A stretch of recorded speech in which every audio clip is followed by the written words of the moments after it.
You're listening to the Chris and Alfie Show. Well, obviously. You clicked on it. You made your bed, now you're going to lie in it.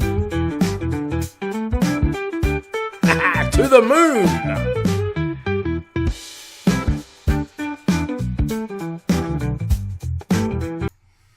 Ahoy hoy! Ahoy hoy! This is the Chris and Alfie Show, back in action, Jack. I mean, Alfie. Back in yeah, no, it has not been that long. You should not have forgotten my name already. Well, I mean, it's been almost a year. I mean, we've been putting this off. We've been so much, what's the word we're looking for? Procrastination. I mean, I'll do it tomorrow, but you get the idea. Procrastination. I get the idea. It is good to be back, I must say. Oh, in different form, but don't worry. As the old Japanese cartoon lovers would like characters when they're in different forms, they get stronger, and stronger every time they change form. Have you been watching that manga stuff again? Yeah, don't tell my wife. I told you to stop it. I can't help it. Once you start, you can't stop. It's like Pringles. It ruins your brain. It's. I can't even. I'm not going to describe it because I'm going to anger people. You've been doing it too, I see. Yeah, like I've been. For those who don't know, I've managed to get myself a job on radio. Oh, here we go. Here comes the humble brag. Yep. Here comes the humble brag. I've been presenting for 5 days a week. Some weeks 6 days a week. What? And I am so presented out. But I'm so ready for the Chris and Alfie Show as well. So that's I'll admit our tardiness is mostly because of me. No, it's all because of you. Fault. Oh no, you know I'm kidding. Came back at me with the the zinger. I'm firing more zingers than Bill Shorten today. I'll tell you. Well, on today's show, it's a show is the loosest term I've ever used in my life. I've got a new segment. A loose show. Yeah, I've got a new segment.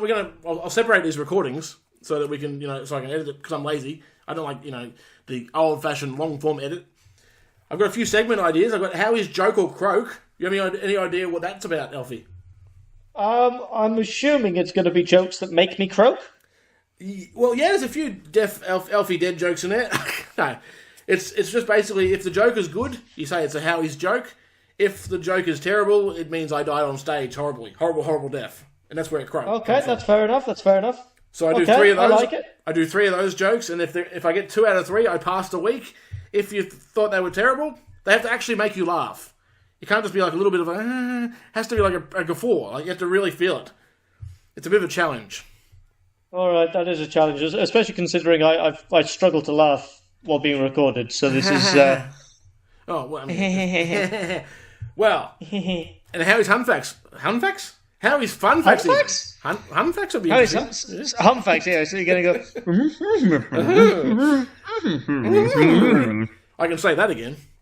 Yeah, how is Funfax? I have to... I've got a few good ones here and a few inappropriate jokes, but you know me. It wouldn't be the Chris and Alfie Show without some inappropriates. I mean, really, this is a bit different because we are now off on our own. I guess you can say that. We're still doing stuff, but yeah, you're pretty much right. Is this affiliated with? No affiliation with the old school, so to speak. The old school. Okay, all right. So we can be actually as crude as we'd like to be. Yeah, within reason. We can't defame anybody. If they're dead, it's okay. If they're alive, we've got to err on the side of caution. But we can be a bit more edgy on this podcast, as it were. All right, I like it. Chris and Alfie, the Edge. That is good. I'm going to call that. That's the first episode title right there. Chris and Alfie Show, The Edge. Oh, well, I thought it was Back in Action. Oh well, okay, fine. Back in action on the edge. No. Back in Edge. Back in the Edge. Yeah. Look, so long as we don't say that we're edging, then that's yes. Good. We'll leave that through our OnlyFans page. And just like that, we are on the air. We'll come back in a few moments, folks, with Howie's Jokes or Croak. Joke or croak. It's hard for me to say. I'm going to croak saying it. We'll be right back. And welcome back. I know you didn't go anywhere because... We are back. We are back. I love that. I just love that. Just loving hearing your voice again, Alfie. I'm going to get sick of it You've in a few missed weeks' that, time. well. But Yeah, well, I'm already sick of yours, so we'll see how long this lasts. fair enough. Now, this segment I've got is a little new one. A little new one? A new little segment. new one? It's new. It's new! It's a, It's a new it's a segment. little new one. It's called Howie Jokes or Croaks. It's where I read out, and every week I have a different theme. This week it's a pub joke edition. So if it even gets to a second edition, it'll be great. But basically, I tell 3 jokes, and Alfie has to genuinely laugh at them. If there's no real laughter, then I fail that joke. I'm going to get 2 out of 3 to succeed. Otherwise, Howie croaks for the week. And it's sad. The pity party at my house. So I'd like to, in the last segment, I did subtle brag that I've finally gone on air. Yeah, you did. You did a very big humble brag, yeah. Where's your humble brag, good sir, for these jokes? My humble brag for these jokes. Why are you doing them? Well, because I wanted to try something new, something exciting, and I've always wanted to put jokes on the air. You've been doing stand-up. But that's not funny. I'm not funny. You've been doing stand-up. Well, I have been, yeah. I guess you could say that. I've been standing up. That's okay. All right, let's just carry on. Okay, I'll tell you what. I'll brag more about my stand-up next week or next episode. Right. Okay, so that sounds like a good idea. All right, here we go. You ready for this one? I'm ready for this one. The first joke is: a man walks into a bar with jumper leads. The bartender says, "You can come in, but don't start anything." Did I succeed? That's a good one. I like that one. Yes, we'll give that one a. We'll give that a joke. That's a joke. One for the joke column. All right, let's find another one.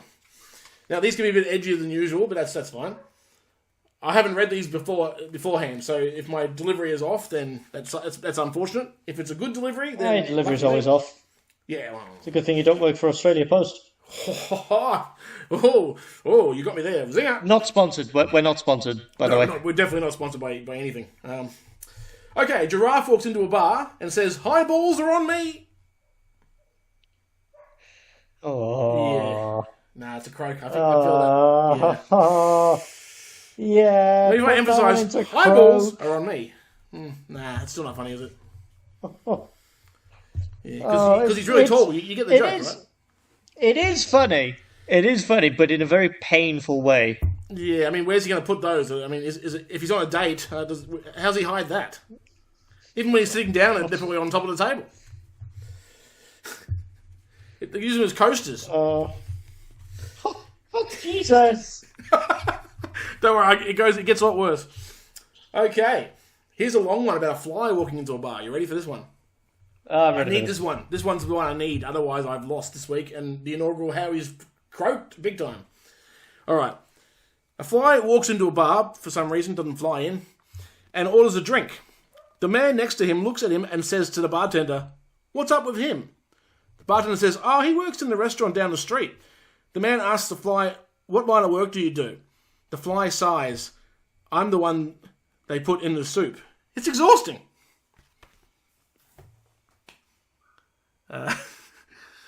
Not even dignifying that one with a response, Chris. Okay, well, the inaugural Howie croaked. Howie croaked. I'm writing that down. Howie croaked on this day, this time. The funeral's next week. 5:40 p.m. Yes, okay, dead.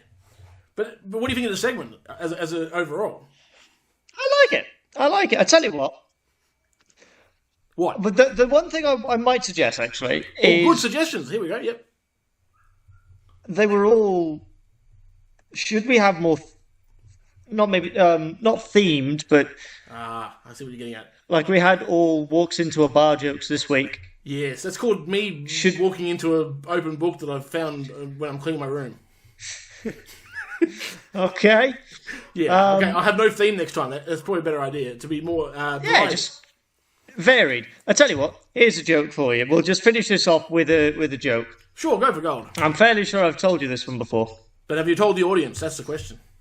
I definitely have not, because this is our new not as sanitary show. We still have showers. So I'm going to go with...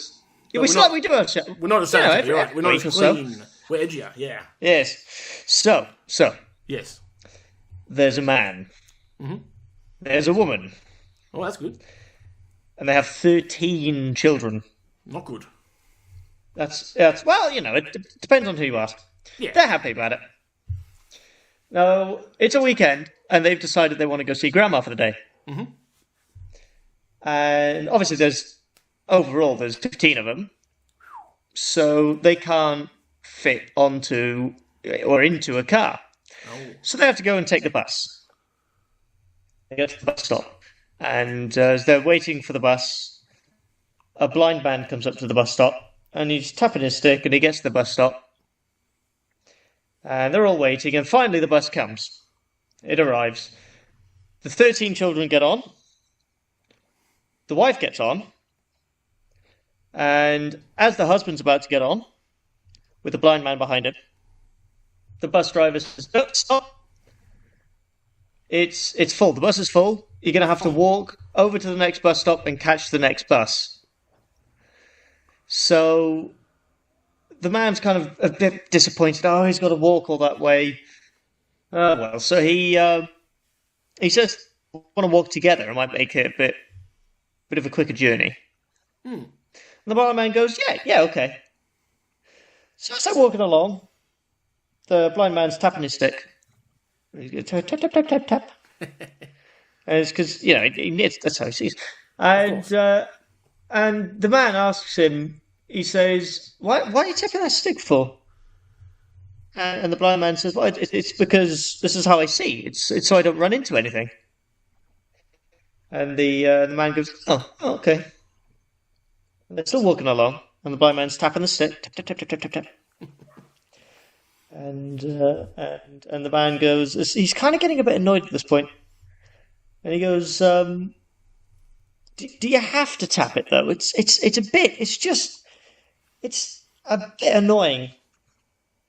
And the blind man goes, well, I do, otherwise I'm going to run into things I needed to see. And goes, oh, okay, all right. And so they keep going along, and the man's still tapping his stick. And finally, he's had enough. He cannot deal with it anymore. He turns to the blind man, and he says, look, I've had enough with this noise. Please, can you put a rubber on the end of your stick? And the blind man says, mate, if you put a rubber on the end of your stick, we'd be on the feckin' bus. Wow. That's a good one. We probably wouldn't have, definitely wouldn't have got away with that one back in the old days. No, not back in the old days, but this is the days. This is the new days. That is right. And what's your plan for, you had a segment idea that we were going to try out for the next segment. Right, so, more of a conversational one, like our conversations. Yeah, it's good to talk. Exactly. So, here's my idea. Yes. I've been on the internet. I say I've been on the internet. My partner's been on the internet, and she's been sending me lots of these discussion posts on a particular website that's very conversational. And the server that it's called is Am I the Arsehole? Right. And I figured we could go through a few of them and discuss whether or not we think the poster is the asshole. That is brilliant. That is gold. I'll tell you what, we'll be right back in a second with that one. That's a beauty. I can't wait to call someone else an arsehole. You're listening to the Chris and Alfie Show. For you. I talked over you there. Sorry, bud. That's okay. I was just saying, you're listening to the Chris and Alfie Show podcast. The boys are back in action. Welcome back to the Chris and Alfie Show podcast. This is the first episode of the new Chris and Alfie. It's like the new Coke, but it tastes just like the classic original. So it's not new. Yeah, but with a little bit more spice. Where the chili Coke? We put some spice in our Coca-Cola. Very nice. Coca-Cola, yes. Let's specify Coca-Cola. Coca-Cola. And with this one, we are still trying to figure out what we're kind of doing. It's a bit of a... We're putting out the feelers for this one. Yeah, that's We don't actually 100. Yeah, we don't 100% actually know what we're doing. We're kind of throwing ideas, seeing what sticks. So next episode might be entirely different. Who knows? It might be good. Oh, that's I'm terrible. I'm self-deprecating again. Sorry. Oh, Sorry. So you've got an idea with Reddit. look, yes, I don't usually go on Reddit. I find it as a website for Juveniles. things that aren't what we're doing here. But I have been seeing lots of them that my partner's been sending me. Of course. And it's a particular subreddit called Am I the Arsehole? And essentially what people do is they explain the situation and trying to explain why they did it and trying to figure out if they actually did do a bad thing or if it's morally justifiable. So they're asking for a second opinion, basically, from the doctors Second opinion. of the audience. Yeah. Exactly. That's exactly what it is. And I thought we'd kick it off by one of my favourite ones Ooh. called Am I the Arsehole for suing my girlfriend after she had my 1967 Chevy Impala project taken to the scrapyard? Oh, that would hurt you. You probably hurt yourself by reading that. Oh, yeah. It hurts every single time, but it has a good ending, which is good. Okay, good. Let's get into it. All right, here we go. I'll try to keep this short. This isn't me, this is the Redditor. Of course, I could tell. Yeah. I had a 1967 Impala 4-door that I bought in February of 2019. A couple of months ago, I bought my first house that had a 2.5-car garage. What a I brag. moved the car in and started tearing it down for complete restoration. I had the body in one bay and the chassis in another, plus the whole garage filled with parts. About 2 months ago, my girlfriend came to live with me during this whole crisis, and the whole time has hated that car. Ooh. She wants to park in the garage, but I have 2 acres of land with a lot of nice places to park under shady trees, or hell, even in the barn if it has to be inside. I tell her tough luck, it's my house, and it's not like I can just throw it back together real quick. Anyways, I was out of town for a couple of days on a business trip for the small local company I work for. He didn't specify? When I got back, Didn't specify. Okay, good. My girlfriend was all smiles, making me food all that. I thought maybe she was just happy to see me home. Yeah, right. Then I realised I didn't see her car in its usual spot.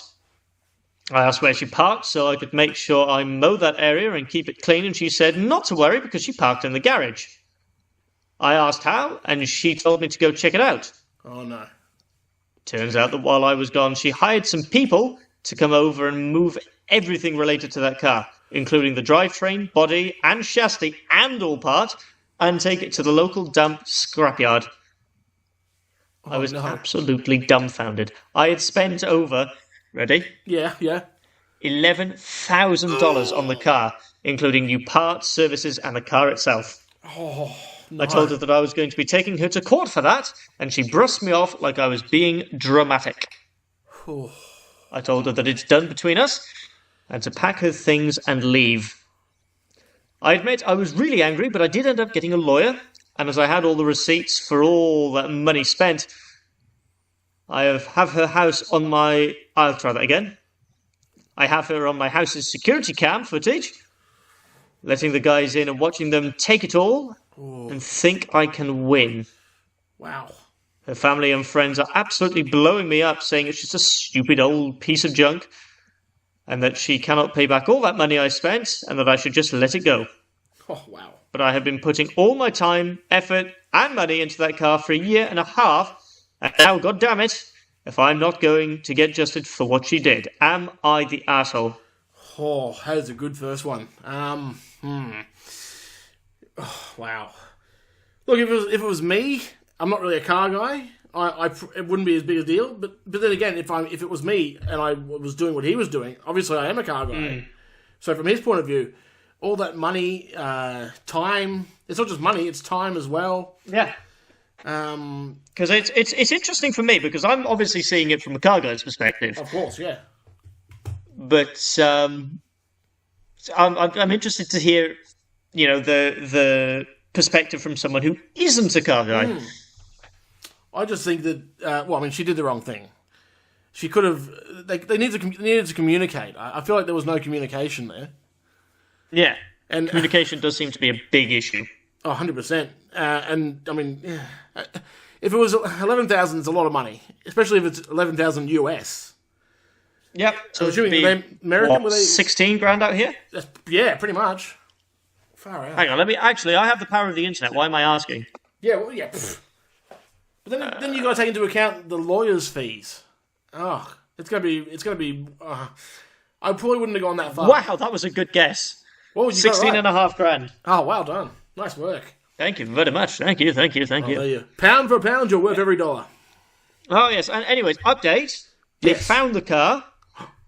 The guys at the junkyard actually were in the middle of hiding it when the police came to ask them questions. Oh. It was on a forklift, and they were just going to put it on a pile of cars that was hidden behind more pile of cars. Wow. They said it was theirs. They had the title, but obviously they didn't have the title for it. And since it matched the VIN on the chassis and the body, it was definitely his. Far out. So, did he eventually go through with the threat and the lawsuit? He went through with the lawsuit. He won, and he got the car back. Far out. So, how's she going to pay that back? Lots and lots and lots of debt. And the relationship's probably over by now, I'd say. Oh yes. You couldn't forgive your husband for taking you to court? Probably not. Yeah, well, actually, no. It's more. I think more from his perspective. I don't think it's forgivable. I do have one more. Oh, goody! Yes, that'd be perfect to finish off the segment. Okie dokie. Now this one, actually, you know what? That might be too big of a. I like this one. This is a good one. Yeah, do it. Yeah, hey, we got no restrictions. Am I the arsehole for pretending to get fired when customers get a temper with me? Oh, pretending to get fired? I am pretending to get fired. I'm very interested to see how this one turns out. Oh, yeah, me too. I am a high schooler with a weekend job at a coffee shop. My co-workers who work weekends are blank, the owner's son. He goes to my school. He's a shift manager, but not a real formal thing. He's a friendly guy. What are we going to call her? Monica. Other person who works there. Who? Honoka. Honoka. Oh, Monica. We'll call her Honoka. Honoka. Yeah. So the first guy, the owner's son, we'll call him Christmas. Perfect. The next one we'll call Honoka, a college student who sometimes works weekends too. And there you go. That's it. That's just Christmas and Hanukkah. Perfect. So sometimes customers will come in and just be angry about such little stuff. Like literally blow up about nothing. I don't know if they're in a bad mood already and looking for someone to take it out on or what, but it's a lot. Like how sad do you have to be a grown-ass man taking your anger out on high school and college kids? Now, absolutely. I will admit this is not the best written thing in the world, but we'll get through it. So Christmas and I were joking and having a little fun with them and hopefully getting them off our backs. So one day I was at work and some guy was having a temper about how we don't make the coffee hot enough, which I couldn't do a thing about because I gave it to him right out of the machine. So Christmas came in and was like, "Sir, is there a problem here?" And the guy started ranting at him too. So he was just like, "Opie, this is unacceptable. You're fired." This is Christmas, by the way. Oh, my. I started acting real sad, like, "No, please don't fire me. My family needs the money. I need this job, please." And he played up being a hard ass, telling me to take off my apron and leave. Wow. The angry guy started to backtrack, like, "It isn't that big of a problem. You don't need to fire her over it. I didn't mean it." And Christmas was like, "No, we pride ourselves on the best customer service." Of course, after all that drama, I still had my job. We were just acting. Oh. And we've done it a couple of times. Whenever a customer will lose their temper at Hanukkah or I, Christmas will storm in and fire us. And almost every time the person who had come in angry will apologise and say that they didn't mean it. It's kind of satisfying, making people realise their actions may actually have consequences.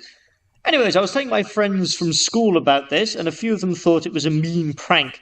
to let someone go away thinking they've gotten someone who desperately needs the money fired. Am I the arsehole for this joke? Capital N-O. I think that's brilliant. I think it is a fantastic way. Because I hate when people are rude to people who don't deserve it. Oh, 100%. It's not their fault that the coffee is too cold. It's a machine. It's the workplace. Yeah. And why yell at people working in... If you want something fixed, yelling is not the way to have that done. It's the last thing. It's human nature that, you're not going to do anything. If someone yells at you to go to your room, you're going to be like, no. Yeah. Well, that was just me, maybe. Exactly. No, I think that is absolutely genius, and I applaud the person who came up with that. 100%. That was brilliant. And what a brilliant segment, that. Excellent segment, Alfie. Yeah, well, I mean, it's certainly a talking point. And then, our listeners can kind of interact with it as well. Yeah, we'll definitely post it into the socials. That's for sure. Yeah. Okay, next segment and last segment for this episode. Howie's Fun Facts makes a triumphant return. Oh, such a triumphant return. All right. Stay there, guys. And we will be right back. It's not just me. Hey, forgot about me. I will never forget about you, Alfie. Oh, you just did. Yeah. Have your little cry, buddy. I'll be back in a minute. And welcome back. Oh, yes, we are back. I'm very excited for this one. This is, of course, a classic that came from the good old days, the old school days. You might say the radio days. It's the Howie's Fun Facts. And these are pretty half-assed, I'll be honest today. I'm not going to lie. Yeah. I like your honesty, my boy. You've got to be honest. I've got to be honest with myself sometimes. All right, ready for the first fact? I'm ready for the first fact. All right. A chicken once lived 18 months without a head. I have heard of that, actually. I can't remember how it happened. Well, I don't know how it happened, but all I know is if I was another chicken on the prowl, you know what I'm saying? I'm not looking at the head. I'm looking at the breasts and the thighs. I don't think I'd be able to survive 18 months without head, but, Yeah, it's not worth it. And number 2, which is just as shit as the first one, let's be honest.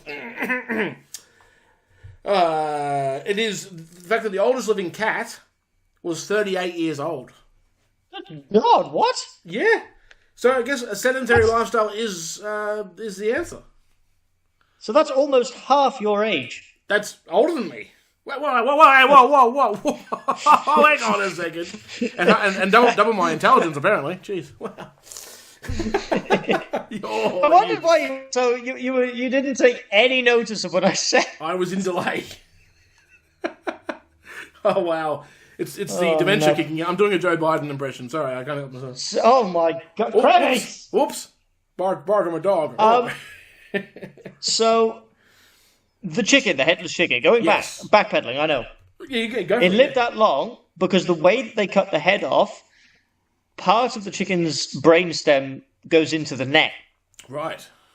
And they just cut it off to a point where it could still have brain function. And still breathe, obviously, too, at the same time. And still eat. Through a tube, I imagine. Probably. So, was that the one that died with the tube got, it sounds horrible, tube got kind of full, so to speak, and it got clogged up, and it choked to death? I have absolutely no idea. It was 1945, that's as much as I can tell you. Fair enough, then. Well, there you go. And the last fact is about dogs. We love dogs, right? We're doing a very animal-oriented Howie's Fun Facts. I'm going to stay away from themes. I didn't realise they were all animal stuff. I didn't even realise that this time. But the oldest living dog was 29 and a half years old, which is a long time for a dog. That is a long time for a dog, actually. What was it? It was a little dog, I think. It was a dog. It was a small one. Not a chihuahua. Probably a fox terrier or something. But the median lifespan is 10 to 15 years for dogs that size, so it lived almost twice as long as it should have. Yeah. You were close. Oh, you found it. You're verifying my facts, are you, sir? Yes, I am. I am your fact checker. Thank you, ABC. Thank you. That would be Bluey, an Australian cattle dog. Of course, and the show Bluey's probably going to last as long too because it's so popular. I'd say so. It's preceded its Words. little local. Yes, it's our first time back. I know you're probably rusty at the moment, but that's okay. Those Howie's fun facts were rusty and very animal themed. But I'll tell you what, we are going to be superstars from the next episode. This episode is going to be fun. You're going to have a few laughs. You might throw a few things at the wall. It's like, come on, damn it, come on, live. Hopefully not your phone or your listening device, though. Oh no, because most people don't pay those off. You have to pay those off. No one buys them outright anymore. You got to pay them off on a plan. So don't be smashing things. Oh, Yeah. no. Actually, I got mine off Facebook Marketplace. Very sketchy, but it worked. Well, I'm glad that you found something that works for you, Alfie boy. I do everything on Facebook Marketplace. I buy my underwear on there now. Is that right? No. No. Well, this has been the first new Chris and Alfie show. The boys are back in action, and this time we kept our promise by coming back and actually doing something. Yes, we actually did it this time. We're not going to be as tardy next time. We'll actually do it next time. We'll do it good next time. It will actually happen next time. Yeah. What do we say, Alfie? What's our usual sign off? To the moon! To the moon! That's it, baby! To the moon! We'll see you guys next time!